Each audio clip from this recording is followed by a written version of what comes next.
ছেলেদেরও কি breast cancer হয়? বাড়িতে কারো ব্রেস্ট ক্যান্সার না থাকলে আমার কি ব্রেস্ট ক্যান্সার হতে পারে?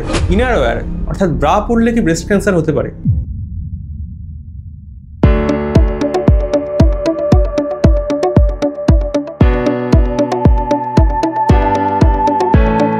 নমস্কার, আমি ডক্টর সৌরভ তালুকদার, আপনার রেডিওলজিস্ট। আজকে আমরা যে বিষয় নিয়ে আলোচনা করব সেটা হচ্ছে ব্রেস্ট ক্যান্সার, যেটা একটি অত্যন্ত প্রাণঘাতী রোগ ভারতে এবং সারা পৃথিবীর মহিলাদের জন্য। সেই সম্পর্কে কিছু ভুল ধারণা, কিছু মিসকনসেপশন ভাঙানোর জন্য আজকের এই ভিডিও। আমার কাছে অনেক মহিলারা আসেন, বিভিন্ন বয়সে মহিলারা আসেন, যারা ব্রেস্টের বিভিন্ন সমস্যা নিয়ে আসেন। কারো ব্রেস্ট লাম্প বা ব্রেস্টের পেন নিয়ে আসেন, বা কেউ স্ক্রিনিং এর জন্য আসেন, আল্ট্রাসাউন্ড কিংবা ম্যামোগ্রাফি কিংবা এমআরআই এর ক্ষেত্রে। আমি অনেক ক্ষেত্রে দেখেছি অনেক মহিলারা প্রেজেন্ট করেন ব্রেস্ট ক্যান্সার নিয়ে একদম অ্যাডভান্স স্টেজে। তাদের যখন জিজ্ঞেস করি যে কেন আপনারা আগে আসেননি, কেন আপনারা আগে কোনো পরীক্ষা করাননি, তখন তাদের সঙ্গে কথা বলে বুঝতে পারি যে তাদের ব্রেস্ট ক্যান্সার নিয়ে অনেক ভুল ধারণা রয়েছে। আমরা আজকের ভিডিও চেষ্টা করব এই ভুল ধারণাগুলো, এই ভ্রান্তিগুলো দূর করার জন্য। মিথ নাম্বার 1, প্রথম মিথ, ব্রেস্ট ক্যান্সার শুধুমাত্র মহিলাদের হয়। এটা কিন্তু একটা মিথ। ব্রেস্ট ক্যান্সার কিন্তু ছেলেদেরও হতে পারে। পুরুষদের ক্ষেত্রে কিন্তু 1% ক্যান্সার অফ মেল আর কি, সেটা কিন্তু ব্রেস্ট ক্যান্সার। এবং যেহেতু ছেলেরা মনে করে তাদের ব্রেস্ট ক্যান্সার হতে পারে না, অনেক ক্ষেত্রে কিন্তু তারা সিমটমগুলোকে, লামটাকে অবহেলা করে, অনেক ক্ষেত্রে অ্যাডভান্স স্টেজে প্রেজেন্ট করে। এবং এটাও দেখা যায় যে ছেলেদের ক্ষেত্রে কিন্তু ব্রেস্ট ক্যান্সার অ্যাগ্রেসিভ হতে পারে। সুতরাং ব্রেস্ট ক্যান্সার শুধুমাত্র মহিলাদের হয়, পুরুষদের হয় না, এটা কিন্তু একটা মিথ।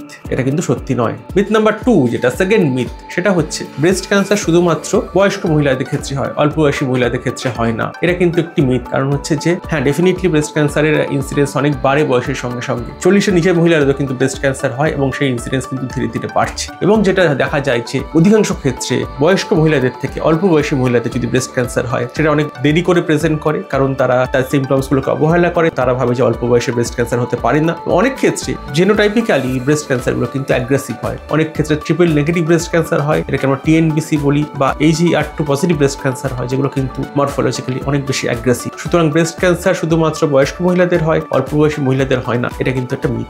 3 নম্বর মিথ যেটা, সেটা অনেকে মনে করেন যে ব্রেস্ট ক্যান্সার কিন্তু খুব আনকমন জিনিস। এটা কিন্তু একটা বড় ভুল ধারণা। এই কারণে অনেক মহিলারা কিন্তু অনেক দেরি করে প্রেজেন্ট করেন। তারা ভাবেন আমার ব্রেস্ট ক্যান্সার কেন হতে যাবে, ব্রেস্ট ক্যান্সার তো খুব একটা কমন নয়। ব্রেস্ট ক্যান্সার কিন্তু অত্যন্ত কমন জিনিস। In India and the world wide, ভারতে এবং সারা পৃথিবীতে ব্রেস্ট ক্যান্সার কিন্তু ক্যান্সার মৃত্যুর দিক থেকে মহিলাদের ভেতরে একদম প্রথম সারিতে থাকে। ভারতবর্ষে মহিলাদের ভেতরে সমস্ত ক্যান্সারের 27 থেকে 32%, মানে ধরে নিন মোটামুটি 30% ক্যান্সার কিন্তু ব্রেস্ট ক্যান্সার। এটা বলা হয় যে প্রতি 4 মিনিটে আমাদের দেশে একজন মহিলা ব্রেস্ট ক্যান্সার ডিটেক্টেড হচ্ছে। প্রতি 8 মিনিটে আমাদের দেশে একজন মহিলা ব্রেস্ট ক্যান্সারে মারা যাচ্ছেন। কাজে ব্রেস্ট ক্যান্সার কিন্তু খুব কমন ক্যান্সার। সুতরাং ব্রেস্টের কোনো রকম ফোলা, ব্যথা বা অন্য কোনো সিমটমস কিন্তু অবহেলা করবেন না।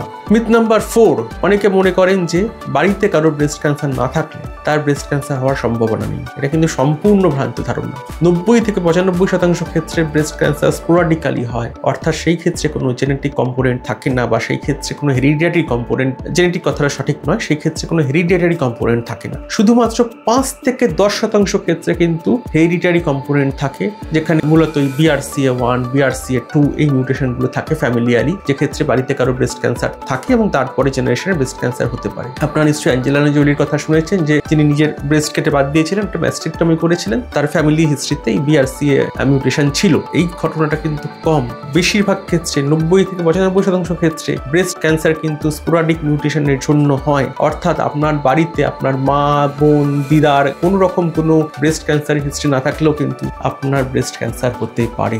মিথ নাম্বার 5 নম্বর মিথ, অনেকের ধারণা থাকে যে ব্রেসিয়ার বা ব্রা পরলে ব্রেস্ট ক্যান্সার হওয়ার সম্ভাবনা থাকে, কিংবা ডিওড্রেন্ট ইউজ করলে ব্রেস্ট ক্যান্সার হওয়ার সম্ভাবনা থাকে। এগুলো কিন্তু কোনোটা সত্যি নয়। ইনারওয়্যার বা ব্রেসিয়ার পরার সঙ্গে ব্রেস্ট ক্যান্সার কোনো সম্পর্ক নেই, না পরার সঙ্গে কোনো সম্পর্ক নেই। ডিওড্রেন্ট বা অ্যান্টিপারস্পিরেন্ট ইউজ করার সঙ্গে ব্রেস্ট ক্যান্সারের কোনো সম্পর্ক কিন্তু এখনো পর্যন্ত খুঁজে পাওয়া যায়নি। কাজে ইনারওয়্যার পরলে ব্রেস্ট ক্যান্সার হতে পারে, বা পার্টিকুলার কোন টাইপের ইনারওয়্যার পরলে ব্রেস্ট ক্যান্সার হতে পারে, বা ডিওড্রেন্ট বা অ্যান্টিপারস্পিরেন্ট ইউজ করলে ব্রেস্ট ক্যান্সার হতে পারে। এই ধরনের ধারণা কিন্তু সম্পূর্ণ ভ্রান্ত এবং এর কোনো বৈজ্ঞানিক সত্যতা এখনো পর্যন্ত প্রমাণিত হয়নি। এই 5টি মিথ নিয়ে আজকে আপনাদের সঙ্গে আলোচনা করলাম। আবারও বলছি, ব্রেস্ট ক্যান্সার কিন্তু একটি ভয়ানক প্রাণঘাতী রোগ, যদি না সেটা সঠিক সময় ধরা পড়ে। কাজেই যে কোনো বয়সের যে কোনো মহিলা যদি ব্রেস্টে কোনো সমস্যা মনে হয়, কোনো অসুবিধা মনে হয়, কোনো ব্যথা মনে হয়, কোনো ফোলা মনে হয়, বা কোনো রকম কোনো নিপিল ডিসচার্জ, অর্থাৎ নিপিল থেকে কোনো রস বেরোচ্ছে মনে হয়, বা ব্রেস্টের সাইজে কোনো অ্যাসিমেট্রি মনে হয়, কিংবা বগলে অর্থাৎ আর্মপিটে কোনো ফোলা মনে হয়, তাহলে কিন্তু দেরি না করে